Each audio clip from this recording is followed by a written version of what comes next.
On today's show, hi, I'm new here. Let's get to know each other and the first four candidates for the Cavs head coaching vacancy.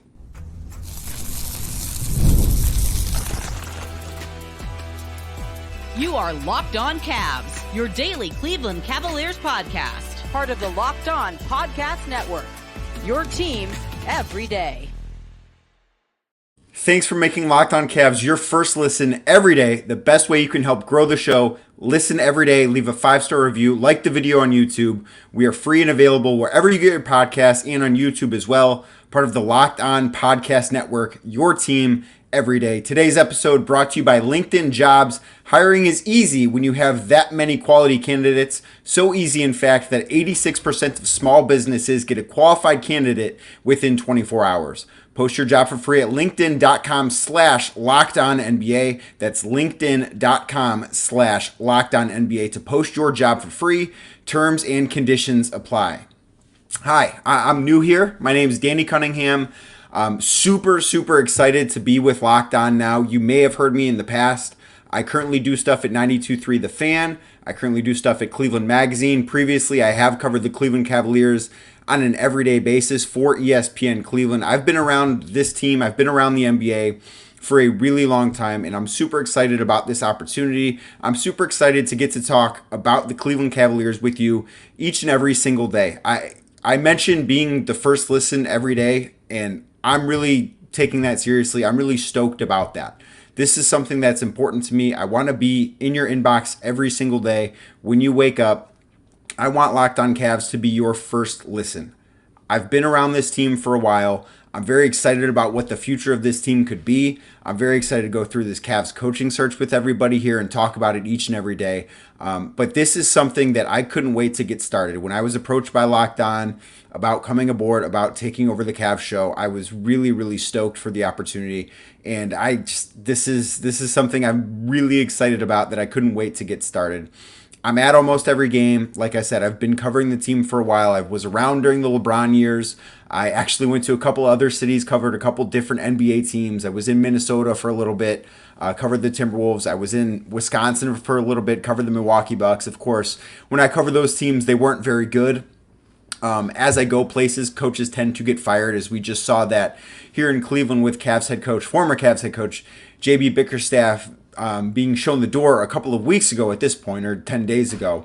So now we are in a full-fledged coaching search where news came out over the weekend. I believe it was late Friday that 2 more head coaching candidates have been allowed to interview with the Cavs. They've received permission. That's Johnny Bryant, currently the associate head coach of the New York Knicks, and we will get to a lot about him later on in the show, as well as Chris Quinn, who's the lead assistant in Miami, has been with the Heat for quite a long time, and as I'm sure you all know from social media, once upon a time played 7 games with the Cleveland Cavaliers. So those 2 coaches are in addition to 2 coaches that we previously heard about in Kenny Atkinson, the lead assistant at Golden State, former head coach of the Brooklyn Nets, also coached with the Clippers, was with the Knicks once upon a time as well, and James Borrego, who is a lead assistant in New Orleans with the Pelicans, the former head coach of the Charlotte Hornets. I'm at the point now where I've got my big board of coaches. It's so fitting considering that this is NBA draft season and you see all these big boards floating around and prospect lists. I've got that with the Cavs head coaching search, where there's a list of, and my big board, of course, like yours, I'm sure, is bigger than just the 4 guys that we've heard connected to this opening so far. But I do have to say that as of right now, Kenny Atkinson is the guy for me that's right at the top of it. He's the guy that I like the most, and if he were the one that's coaching the Cleveland Cavaliers next season when season opens up in October, I think that's a really good sign for this franchise, for this team. And to go through what he's done, there are a couple of things about him that stand out to me that really make me interested in him being the head coach of the Cavs. One, I know a lot of you out there watched a ton of his games when he was the head coach of the Brooklyn Nets, because way back when the Cavs had that 2018 Brooklyn pick as part of the Kyrie Irving to Boston trade. So during that season, we all watched a ton of Brooklyn Nets games, and it felt like they won far more games than they should have. Certainly far more games than any Cavs fan hoped. That pick ultimately would turn into Colin Sexton. If the Nets were as bad as I think everybody thought they could have been, we could be talking about a Cavs team that has Luka Doncic on it right now. But instead, Kenny Atkinson, I thought, was able to really elevate that team and got the most out of it. And that's something that really matters to me as we talk about who's going to be the next head coach of the Cavs. Because to JB Bickerstaff's credit, when he was hired, I thought he got the most out of those early teams. You look at the team that made the play, and I thought he got the most out of that team, even if they struggled down the stretch of the season, whether it be due to injuries to Jarrett Allen and Darius Garland or anything else. I thought he got the most out of that team. But at a certain point, I think voices can grow a little bit stale, and I think that you're not getting the most out of everybody anymore. And the team that Bickerstaff was hired to coach isn't the team that the Cavs are now, and that's okay. Teams evolve. Sometimes change is needed. And that gets me right back to Atkinson, because I think that there are things that you can point to, tangible things on the basketball court that you can point to with him that should make you excited. You should be able to look at that and say, okay, he can bring that to Cleveland. And I think one is the offense. I think that what he was able to do offensively with those Brooklyn teams, because those teams weren't winning in the same way that the Cavs have won the last couple of years, where yes, the Cavs have had a superstar guard in Donovan Mitchell, and even before that, Darius Garland was an all-star the year that the team made a play-in. But this has been an organization that for the last several years has been very defense first. And we've seen that. Evan Mobley has been great defensively. Jarrett Allen's been great defensively. Isaac Okoro has been good defensively. But they're a team that I think everyone would agree, when it has mattered the most, they haven't been able to score enough. And you can go and watch the playoffs, and I think that the Minnesota series against Dallas was a great way to look at this. Minnesota had the best defense all year. And yeah, Dallas's defensive numbers were great after they remade the team at the trade deadline. But they didn't lose that series because they weren't good enough defensively. They lost that series because they couldn't score enough points. And I think that's been one of the biggest problems with the Cavaliers over the last couple of years, is their offense just has looked a little outdated at times. It's looked a little too reliant on Donovan Mitchell. And we can get into whether or not Donovan Mitchell will be back, and believe me, we will talk about that plenty as this summer continues on. But I do think that Atkinson is going to be able to, if he is hired as head coach of the Cavs, be able to figure out how to make everything work. If the Cavs choose to run it back with all four of the core four, and we'll talk about whether or not that's the correct decision to make, probably on tomorrow's show, that'll be what we lead with. But if they do that, I think the offense would look better under Atkinson than it did under JB Bickerstaff. I think that would be the case. I think that it would be more diverse. I think that the spacing would be able to be figured out a little bit more. And then the other thing that I do really like about Atkinson is that since he left Brooklyn, he spent time around, I think, at least one very good coach, and he spent time around winning. Being in Golden State, yeah, the Warriors have, I think, underachieved the last couple of years for numerous different reasons that we don't need to get into. But since they won that title, they've underachieved. And Atkinson being around for that championship season, I think is very important, that he was able to be part of a deep playoff run, something that up until that point in his career, he really wasn't able to say that he had done. And that is something that I do find value in for whoever's going to be the next head coach of the Cavs, because this is a team now, and this is an organization where the regular season results, they matter, but they don't matter nearly as much as what happens in the postseason. That's what this team is going to be judged upon, and having a guy that's been around postseason success absolutely matters to me. As far as the cons with Atkinson goes, because of course, there are pros and cons to all of these guys that we'll talk about, but the con that everyone's going to immediately throw out is that when Brooklyn built the roster to win, it didn't work with him. Was that Kenny Atkinson's fault? Was that someone else's fault? I don't know. Kyrie Irving, Kevin Durant didn't really respond well to Kenny Atkinson, and that's something that maybe it should give you pause. But if you go back and look at what was going on, not only in Brooklyn, but in the world at that time, and part of the reasons as to why it didn't work out, and the one story that everybody knows, of course, being that he wanted to start Jarrett Allen instead of DeAndre Jordan, and some of the veterans on that team disagreed with that. That's the story that is part of the reason why it didn't work out for him. I don't think that that is something that really would be a big issue in Cleveland. And I think that the experience he's had since then allows me to sort of overlook that just a little bit. Just a little bit. Up next, James Borrego. He's second on my list, and I will tell you why coming up shortly. When you're hiring for small businesses, you want to find quality professionals that are right for the role. That's why you have to check out LinkedIn Jobs. Guys, I have at times been searching for new jobs. It happens. People need to find work. People need to hire. LinkedIn Jobs has been the place that I've gone each and every time that I have been part of a search for a new position. LinkedIn Jobs has been the place that I have gone right away. They have everything that you need, whether you're looking to hire, whether you're looking for a new position. LinkedIn Jobs is the place to go. LinkedIn Jobs has the tools to help you find the right professionals for your team if you are hiring, and you can do it faster and for free. LinkedIn isn't just another job board. LinkedIn has a vast network of more than 1 billion professionals, which makes it the best place to hire. It gives you access to professionals you can't find anywhere else. LinkedIn does all that while making the process easy and intuitive.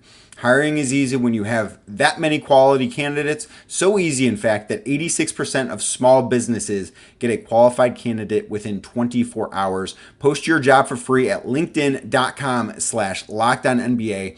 That's linkedin.com/LockedOnNBA to post your job for free. Terms and conditions do apply.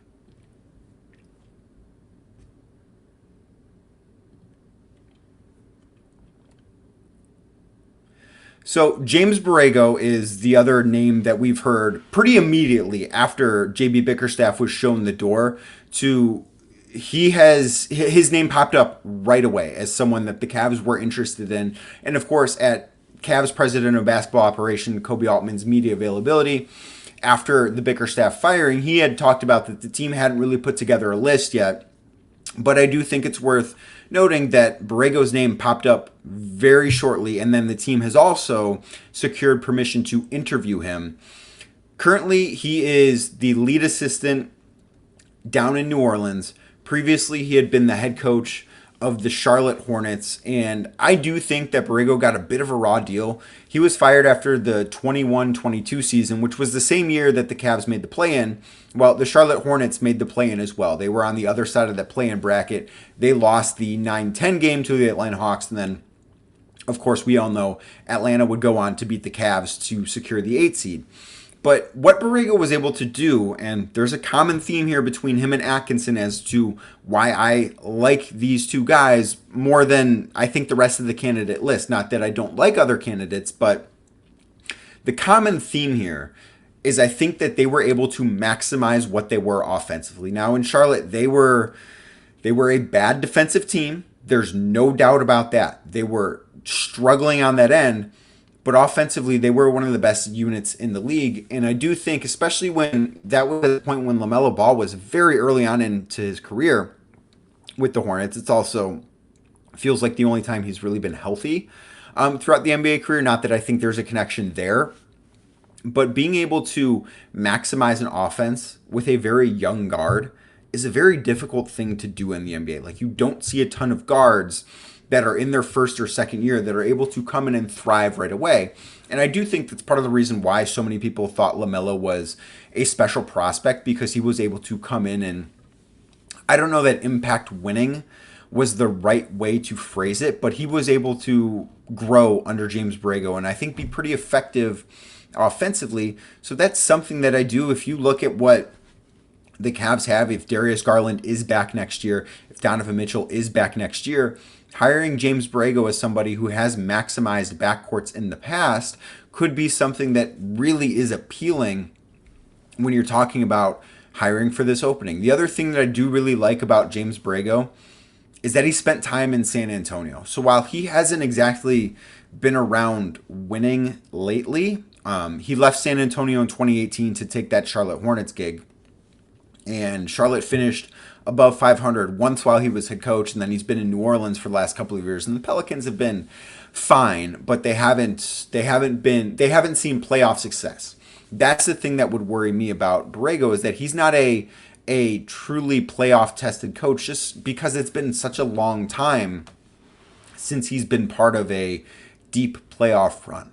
Like the last one I do believe would be that 2017 Spurs team that went to the Western Conference Finals, and they were leading the Warriors in Game 1, and Kawhi rolled his ankle when Zaza Pachulia walked under him, and wasn't the same. But that was the last time that Borrego, I believe, was on a staff that went deep into the playoffs. And when you're talking about this opening and searching for somebody that is really battle tested as far as playoffs go, that might be something that pops up on the negatives when you're thinking about bringing him in. That it's not that he can't do it, it's that there's not a ton of proof that that's been done, because that deep playoff run is something that is sort of missing there.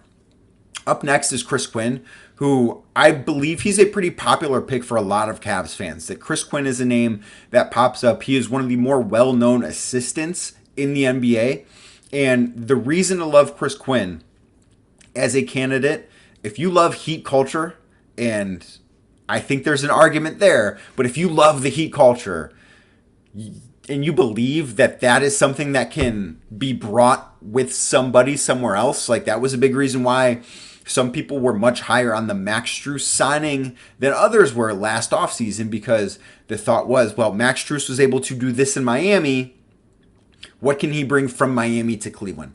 It's not the entire thing with Chris Quinn, but that's part of the equation. If you're a believer in what Miami does rubbing off, then Quinn's a very good choice. A very good choice. He has been around a ton of winning.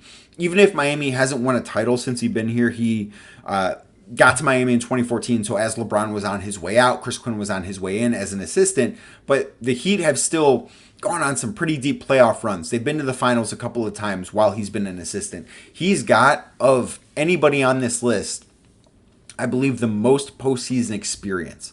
And again, I think that is something that really, really matters. And the other thing that I do like about Quinn is that he played in the NBA. He wasn't some great player. Like, he's a former Cav. And you see the picture of him in a Cavs uniform pop up from time to time on social media. He played 7 games with the Cavs back, I believe, in 2013 or 2014. So it was a long time ago. But he was someone that had to really grind and scratch and claw for everything he got in the NBA as a player. And I do think that those guys, especially when they're guards in particular, those type of guys can really make for great coaches. I think if you look at someone like a Tyronn Lue, who he was a bit of a journeyman in the NBA, he was definitely a role player in the NBA. He had to be very intelligent. He had to work really hard for everything he got. I'm not trying to compare Chris Quinn to someone like T. Lue, but that's the sort of mold that you look at as, okay, this guy, I love the background that he brings, the experiences that he has. That's all awesome stuff. And I do think that that is something that makes for a really good head coach in the NBA. We've seen that time and time again. And it's not, it's not something that is absolutely true. It's not to say that if you're a star, you can't be a good head coach. Like Jason Kidd in Dallas right now was a Hall of Famer as a player. Turns out he's a pretty good coach too, doing a pretty good job in Dallas. That's something that it's just worth bringing up. That is something that I do think it's worth talking about when you bring this up. Up next, there's one more candidate. And how much does experience as a head coach matter? That's straight ahead right here, Locked On Cavs. Passion, drive, and patience, the formula for winning championships. Also, what keeps your ride or die alive. eBay Motors has everything you need to maintain your vehicle and level it up to peak performance. Superchargers, roof racks, exhaust kits, LED headlights, and more. Whether you're into speed, power, or style, eBay Motors has you covered. With 122 million parts for your number one ride or die, you'll always find exactly what you're looking for. And with eBay Guaranteed Fit, your parts guaranteed to fit your ride every time or your money back. Because with eBay Motors, you're burning rubber, not cash. With all the parts you need at the prices you want, it's easy to make your car the MVP and bring home huge wins. Keep your ride or die alive at ebaymotors.com. Eligible items only, exclusions apply, eBay Guarantee Fit only available to U.S. customers.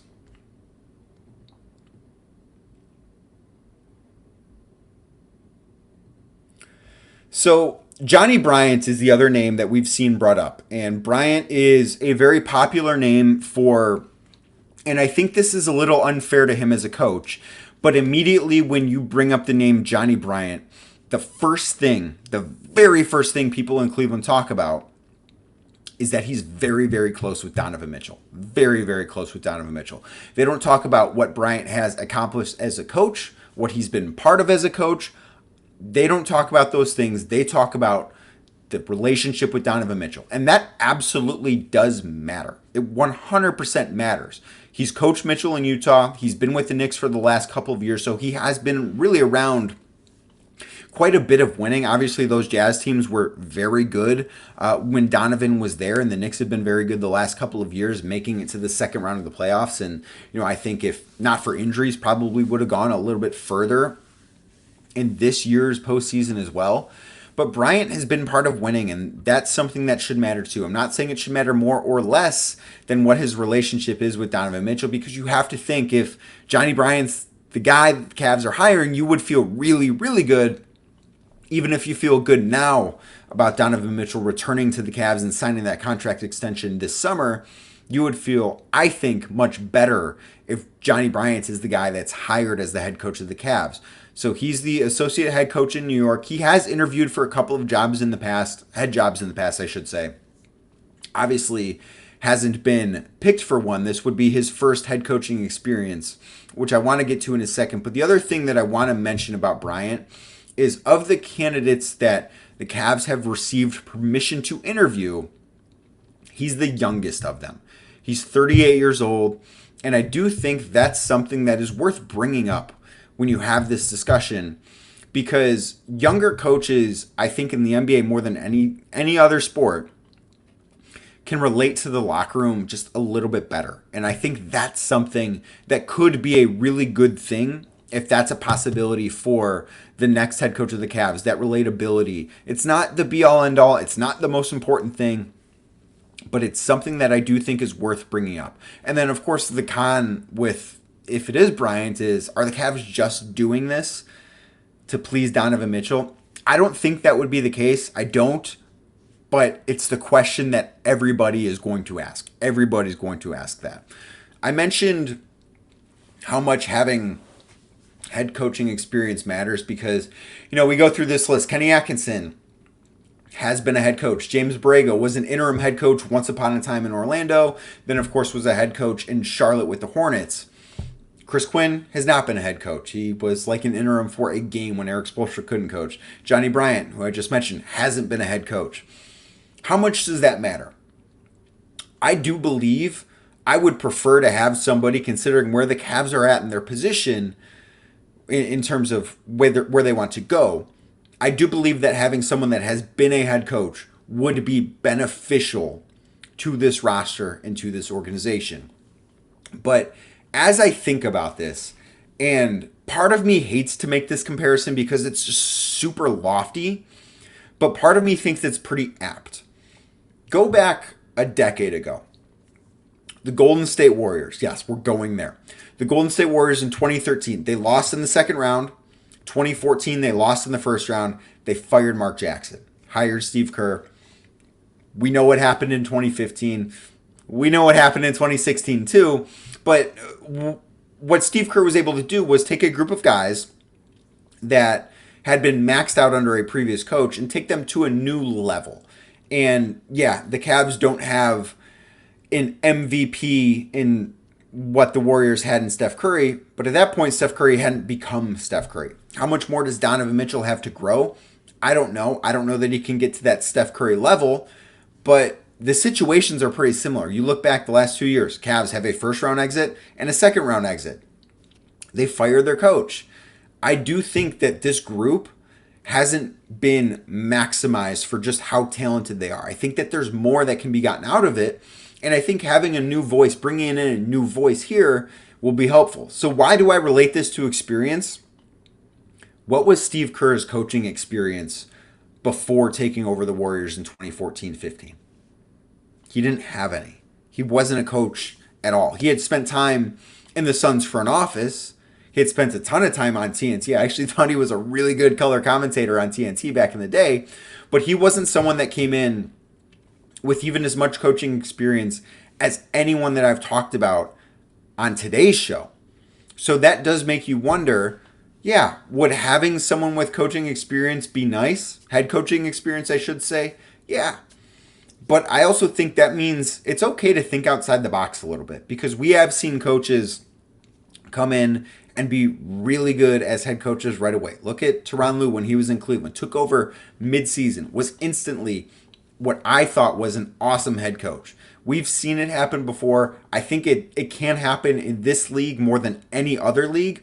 And that's something that I do think should be thought about. Even if you want to bring up someone like JJ Redick, who, we haven't heard him super connected to this Cavs opening yet, but it's something that certainly we can dive into at a later date. I wouldn't write a candidate like that off because they don't have head coaching experience. I think it matters, but I don't think it's the be-all, end-all. At times, I kind of think that this can sort of be a crapshoot. I do. I think that this is something can be a crapshoot. If you have coaching experience, that's great. If you don't have coaching experience, I think that can be okay too. I really do. I had a blast doing this show for the first time. I can't wait to get rolling. Can't wait to have guests on. I can't wait to talk about the Cleveland Cavaliers each and every day with you. Again, thank you for making Locked On Cavs your first listen every day. Rate us, review us, give us 5 stars, help the show grow. Also, be sure to check out what Locked On has launched, the first ever national sports 24/7 streaming channel on YouTube. And now it's also available on Amazon Fire TV and the free Fire TV channels. Again, I'm Danny Cunningham, new at Locked On. Today was the first episode of me as the lead host, Locked On Cavs. I cannot wait to get rolling here. Really looking forward to it. Have a great week of shows lined up. Tomorrow, I want to dive into the Cavs opening, how it compares to the other opening right now in the Lakers, and of course, the future of Donovan Mitchell. Those are, I think, the 2 biggest topics that we need to get into with the Cavs. But I will talk to you tomorrow. Have a great day, everybody. Thank you again for making Locked On Cavs your first listen.